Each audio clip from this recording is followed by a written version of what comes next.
好來，鄉親啊，繼續來看這隻台灣列管的烏名單船隻龍安號，目前是停離台南的安平港咧管制檢查，講離這個確實改善進程未得出港。啊，講到這隻船有真濟疑點，敢若就是中國的寬基輪，甲進前拖動台灣的電纜的船隻真相共。啊，航港局是講，目前是嚴格咧督導。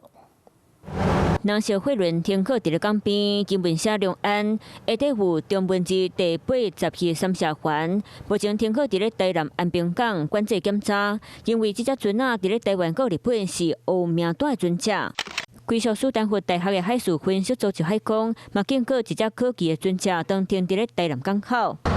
龍安號過去捌有真濟可疑的記錄，嘛叫國際海事組織特別懸掛假國旗的烏名單。龍安號的舊名可能叫做三沙灣81號，嘛叫發現為古拉小變更做坦尚尼亞，敢若要閃避國際稽查。即馬閣傳出船隻敢若是中國的寬基輪，含頂擺拖動台灣電纜線船隻受傷，相關單位繼續關注監控。更改國籍或者更改它在這一個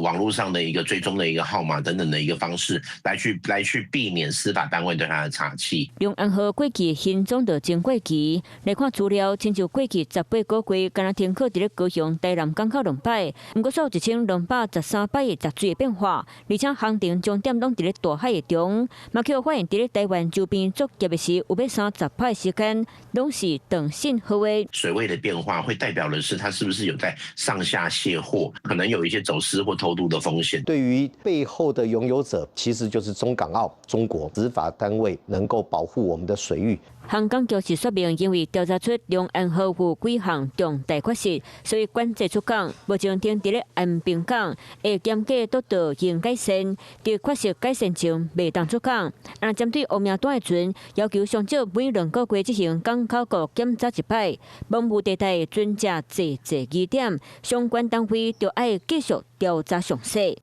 Hello， 我是蔣新梅。想要搶先掌握最及時的新聞資訊嗎？趕快訂閱、按讚、開啟小鈴鐺，鎖定華視新聞 YouTube 頻道。